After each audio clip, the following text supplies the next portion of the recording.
DeAndre Hopkins is being suspended 6 games for violating the NFL's performance-enhancing drug policy. The Cardinals have known about this suspension. I believe it contributed to the fact that they traded for Marquise Brown on draft night, but Kyler Murray is losing his top weapon on the offensive side of the football. Now, they did re-sign and bring back A.J. Green, and they do have Rondale Moore, and they did trade for Marquise Brown.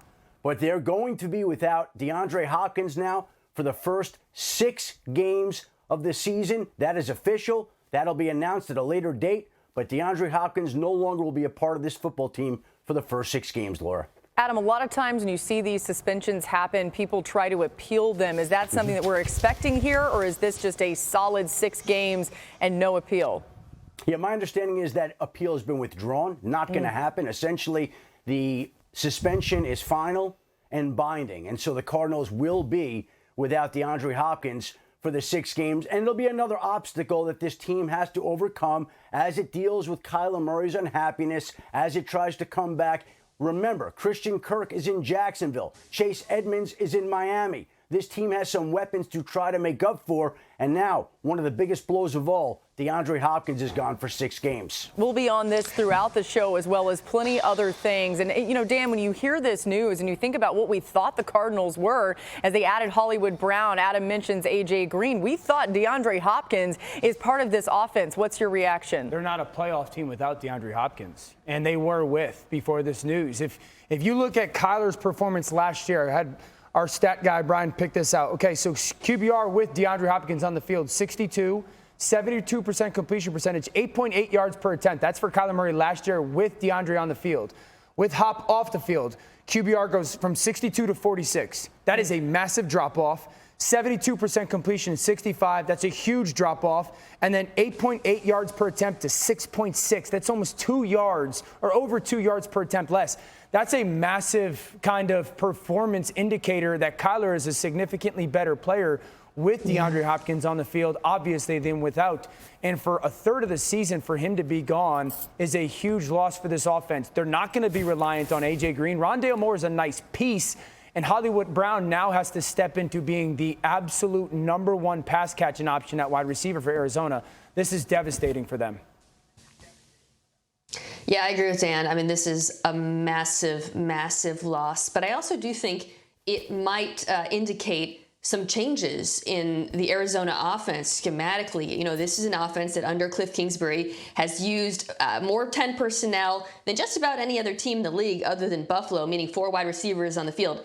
That's obviously going to change now. And I was thinking during the draft, when they took Trey McBride, who I felt was the best tight end available, we might see more 2 tight end sets, which is actually, when you look over the last couple of years, something they've been quietly very good in. Of course, they've got Zach Ertz as well. I think that also benefits Marquise Brown.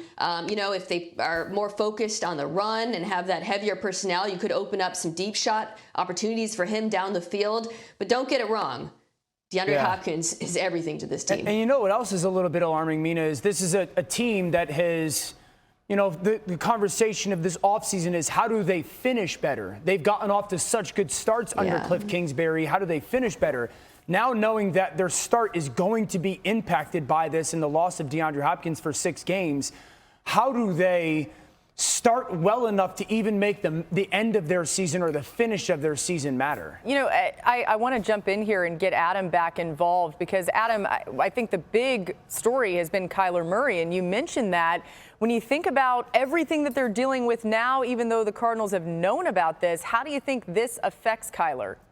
Well, look, the last we heard from Kyler Murray, he tweeted something about "Let's go Cardinals" here. So he seemed to be back on the same page as the organization, but together they face now some enormous challenges that nobody could have seen coming. This potentially being one of the biggest. Think about the Cardinals' offense last year once DeAndre Hopkins got hurt and left the lineup with that injury in the second half of the year. They were not the same offense without him. They struggled down the stretch, and they struggled down the stretch in large part because of the greatness of DeAndre Hopkins and what he means to that offense. Now, they will be without him for the first 6 games of this season, and they will have to overcome at the start of this season what they couldn't overcome at the end of last season and figure out a way to get it done. Now, that's why they go out and trade for Marquise Brown on draft night. That's why they go and re-sign A.J. Green. That's why they hope that Rondale Moore is that much further along in this offense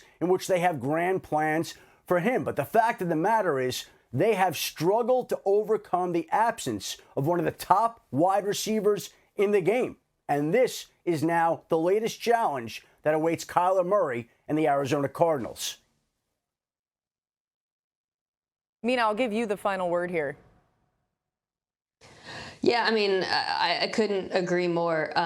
We saw, down, especially in the playoffs, how important Hopkins was, really the focal point of this offense when he played. There's a reason why we all praise the trade. And I want to say, Hopkins is a true X receiver. He could succeed at any level, not just, as a deep threat or on slants and comebacks, but really anything Kyler Murray needed. Now he loses that. I like Hollywood Brown a lot, but he doesn't have that versatility, and I don't think anyone on this roster does. All right, again, we will find out the official NFL schedule. That release happens Thursday, May 12th, to sort of identify when you would see DeAndre Hopkins back in the mix for this Cardinals team. I think that's going to be really important as you look for them trying to weather that storm, trying to make something without him until they get him back. Thanks for watching ESPN on YouTube. For live streaming, sports, and premium content, subscribe to ESPN+.